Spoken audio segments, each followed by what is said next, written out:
Wirdani, CGP Angkatan 5 dari SD Bina Soleh Tuban, Kabupaten Tuban. Kali ini saya akan mempraktekkan aksi nyata di modul 2.3 yaitu supervisi akademik melalui coaching dengan model Tirta.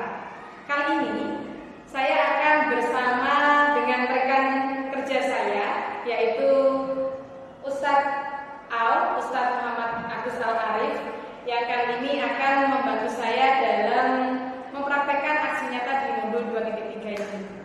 Oke, kita mulai saja. Kali ini saya akan mempraktekkan percakapan pra-observasi sebelum supervisi yang akan dilaksanakan besok. Selamat pagi Ustadz Al. Selamat pagi Ustadz Yanita. Bagaimana kabarnya hari ini? Alhamdulillah, luar biasa. Saya sehat sekali hari ini. Alhamdulillah. Ini lagi kosong ya tadi ya? Iya, lagi luang. Oke.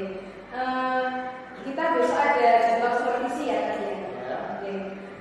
Untuk supervisi besok kelas mana yang mau diambil? Oke. Kelas yang saya ambil adalah kelas 4A dan kelas ini kebetulan di sekolah kita menggunakan kurikulum merdeka. Di kelas 4A ini besok mapel yang mau diambil apa? Saya kebetulan di kelas 4A mengajar mapel IPAS, ilmu pengetahuan alam dan sosial. Oke. Nah, untuk besok ini materi yang ingin jenengan sampaikan apa? Oke, materinya sudah masuk di bab 2 yaitu tentang perubahan wujud benda. Perubahan wujud benda. Wah, ini pasti anak-anak senang sekali kalau materi perubahan wujud benda ini ya. Iya, karena yang perubahannya adalah eksperimen. Iya. Eksperimennya banyak ini kalau di perubahan wujud benda. Betul. Nah, ini tadi untuk tujuan pembelajaran yang ingin jenengan capai untuk pembelajaran besok ini apa?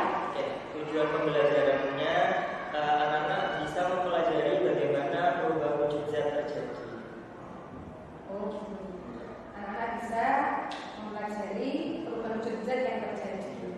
Nah, dari tujuan pembelajaran yang jenengan buat, area pengembangan apa yang ingin jenengan capai? Oke, area pengembangannya saya mengambil dari beberapa profil pelajar Pancasila.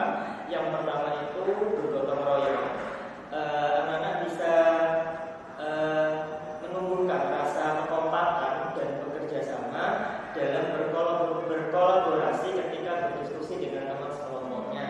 Selain bergotong royong, saya juga mengambil profil pelajar Pancasila yang bernalar kritis.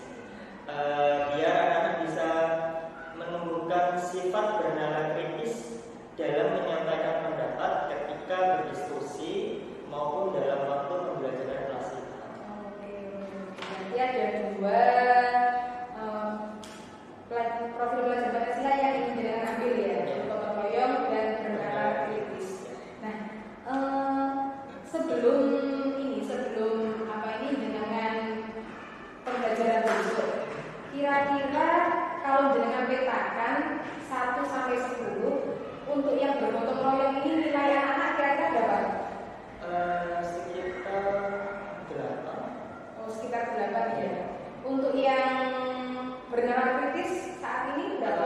Karena memang kelasnya itu heterogen ya, jadi mungkin sekitar 7. Oh, sekitar 7. Jadi untuk gotong royongnya 8, untuk bernalar kritisnya 7. Nah, untuk besok yang jenengan inginkan itu nilainya yang jenengan inginkan berapa? Antara 1 sampai 10 itu. Kalau bisa sih 9 ya. Untuk gotong royongnya 9 ya, naik 1 ya. Untuk bernalar kritisnya Sama, saya juga inginkan 9 juga. oke. Semoga berhasil ya tadi ya. Ya. Nah, dari harapan panjenengan ini yang bergotong royong tadi dari 8 menjadi 9 dan untuk benaran kritis dari 7 menjadi 9. Nah, strategi apa yang jenengan gunakan untuk pembelajaran besok ini? Oke. Yang pertama saya menggunakan model pembelajaran berbasis kelompok. Ya, untuk strateginya saya menggunakan pembelajaran berdiferensiasi.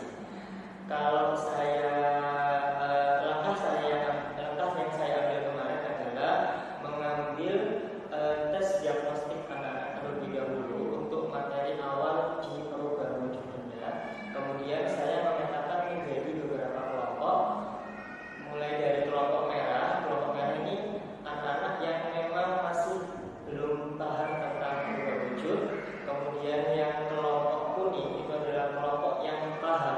cukup paham dengan perubahan wujud, dan kelompok hijau adalah kelompok yang sudah benar-benar paham di perubahan wujud.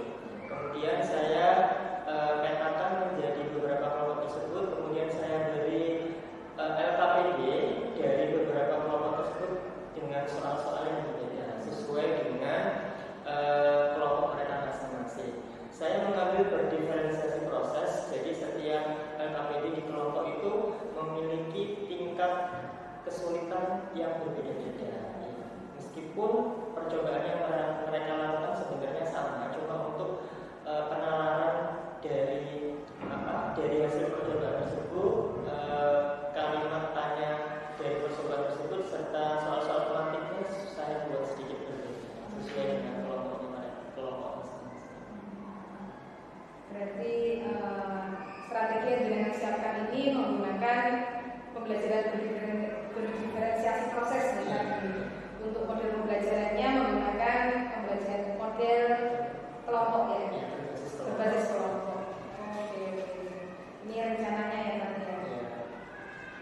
Nah, kira-kira setelah besok kita supervisi, kapan ini kita bisa ketemu lagi nih? Saya waktunya biasanya memang saya lakukan di jam 10 sampai jam 12. Ya, dari hari Senin sampai Jumat insya Allah saya monggo dimana bersama teman saya kapanpun saya siap untuk tidak sabar nih Pak, ingin tahu apa ini hasilnya ini. Anak-anak juga kemarin juga sudah saya sempat info karena minggu depan kita belajar tentang perubahan wujud benda. Terus mereka berarti kita praktek ya praktek meskipun anak-anak sendiri paling juga sehari-hari sudah pernah karena perubahan wujud kan sangat dekat dengan kehidupan kita sehari-hari. Jadi mungkin kita hanya tinggal menguatkan konsepnya saja. Jadi mungkin mereka tahu kalau es batu kemudian diletakkan di luar bicara itu mungkin hanya kita tinggal merecall memorinya mereka dan menguatkan konsepnya mereka saja. Terima kasih banyak sampai jumpa besok di supervisi besok. Oke, demikian tadi percakapan kami tentang pra-observasi supervisi akademik. Sampai jumpa besok kita saat supervisi akademik. Assalamualaikum warahmatullahi wabarakatuh. Sampai jumpa.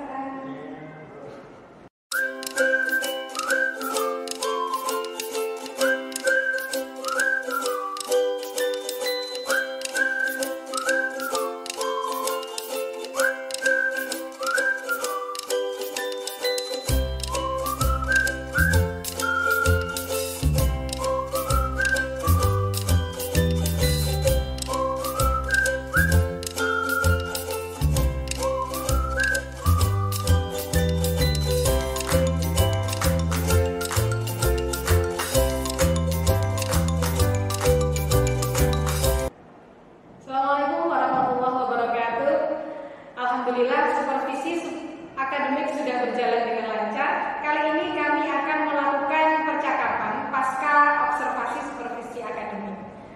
Gimana Ustaz? Sudah siap untuk supervisi untuk percakapan pasca observasi? Siap, Bos. Alhamdulillah. Gimana nih perasaannya setelah mengajar anak-anak kemarin ini?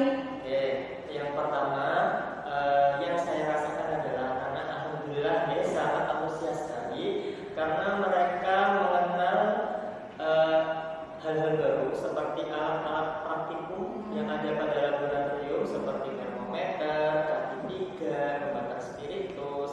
Kemudian anak-anak juga akhirnya bisa mengetahui selama ini di kehidupan sehari-hari itu tidak jauh-jauh berbeda dengan perubahan wujud zat yang mereka pelajari kemarin. Oh gitu ya, anak-anak seneng ya. Yes. Nah, dari pembelajaran jaringan kemarin sudah tercapai berapa persen Pak kira-kira tujuan pembelajaran jaringan? Tujuan pembelajaran yang saya ambil kemarin itu sudah tercapai 80%. Berarti yang belum tercapai sekitar 20% ya? 20%. Nah, dari 20% yang belum tercapai ini, menurut jenengan, kira-kira faktor apa yang menyebabkan 20% ini masih belum bisa mencapai tujuan pembelajaran jenengan? Oke, kemarin saya menggunakan diferensiasi proses terus.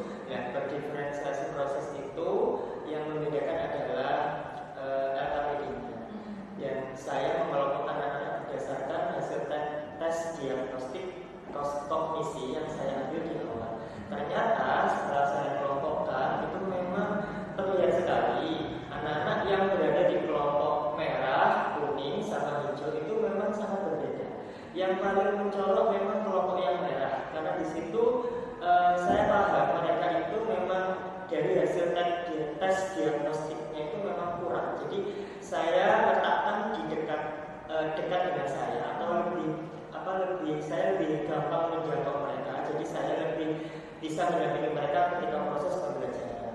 Ternyata diskusi mereka itu tidak lancar. Jadi karena memang mungkin karena ya dari awal itu saya kelompokkan mereka itu memang dengan kognisi yang sama. Jadi ketika berdiskusi itu seperti tidak hidup gitu loh. Sedangkan kelompok yang kuning sama kelompok yang hijau itu yang paling hidup memang yang hijau, karena memang mereka itu di hasil tes diagnostiknya itu kan memang bagus. Jadi hidup, kemudian saling bertukar pendapat, kemudian saling ingin mencoba bagaimana cara menggunakan alat-alat laboratorium, kemudian menuliskan hasilnya itu yang sempurna itu seperti apa, mereka berdiskusi dengan ini. Sedangkan yang kelompok merah ini memang membutuhkan saya untuk sebagai pendampingan ketika mereka bertanya. Karena ketika bertanya di kelompoknya tidak ada yang bisa menjawab, jadi mau mereka harus bertanya saya, dan saya mencoba membimbing dan mengarahkan mereka di percobaan, kemudian dalam menjawab APD dan lain sebagainya.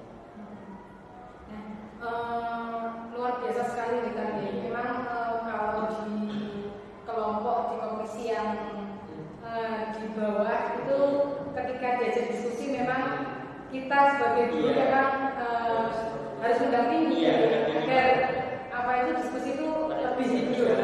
Kita mencoba sebagai fasilitator. Bagaimana? Jadi saya mencoba tidak serta-merta saya memberitahu jawaban. Cuma saya memancing-mancing dengan pematik. Nah, dari yang sudah jenengan lakukan kemarin dengan melakukan pembelajaran berdiferensiasi proses dengan praktikum perubahan wujud benda. Nah, rencana tindak lanjut yang akan jenengan lakukan untuk biar kalau bisa 100% itu anak-anak tujuan pembelajaran tercapai semua. Jadi kira-kira apa yang ingin jenengan lakukan? Kebetulan karena perubahan wujud benda ini materinya ada banyak. Ini yang kemarin saya praktek itu kan tentang mencair dan membeku. Nah, untuk materi selanjutnya saya akan praktek menguap dan mengembun. Nah, untuk materi ini saya masih ingin tetap menggunakan pembelajaran berdiferensiasi, karena memang saya sadar pembelajaran diferensiasi ini ternyata efektif untuk anak-anak. Untuk kita sebagai guru itu bisa melihat anak-anak itu lebih aktif, kemudian lebih bisa bernalar kritis, kemudian juga kemarin juga saya mengambil profil pelajar Pancasila yang gotong royong itu ternyata memang benar-benar terlaksana ketika pembelajaran, juga bernalar kritis juga ketika mereka bertukar pendapat, kemudian ingin melakukan percobaan. Nah, itu berarti sudah tercapai, istilahnya seperti itu. Tapi untuk yang ke depan saya inginnya itu berdiferensiasi konten. Nah, kalau diferensiasi proses kemarin saya mengambil tes diagnostiknya kognisi. Kalau yang diferensiasi konten ini saya mengambilnya tes diagnostik gaya belajar. Jadi gaya belajar audio, visual, sama kinestetik nanti akan saya ambil dulu tesnya, kemudian akan saya bagi-bagi menjadi kelompok-kelompok sesuai dengan gaya belajarnya masing-masing. Setelah itu mereka juga akan tetap berdiskusi dan berkelompok. Harapan saya di situ, karena memang gaya belajar setiap anak kan berbeda-beda. Harapan saya di setiap kelompok itu nanti akan ada anak-anak yang bisa membimbing, memandu, dan memotivasi teman-temannya yang lain agar bisa aktif untuk diskusi dan agar bisa mereka itu lebih antusias, anak temanku kok bisa ya, berarti aku juga harus bisa. Nah, biar bisa termotivasi. Jadi ada istilahnya kalau saya bilang di sini seperti tutor sebaya. Nah, tutor sebaya kan harapan saya di setiap gaya belajar nanti akan ada anak-anak yang menjadi tutor sebaya di kelompoknya tersebut. Jadi fungsinya ada diskusinya lebih hidup, kemudian pemahaman materinya anak-anak lebih dapat, juga sama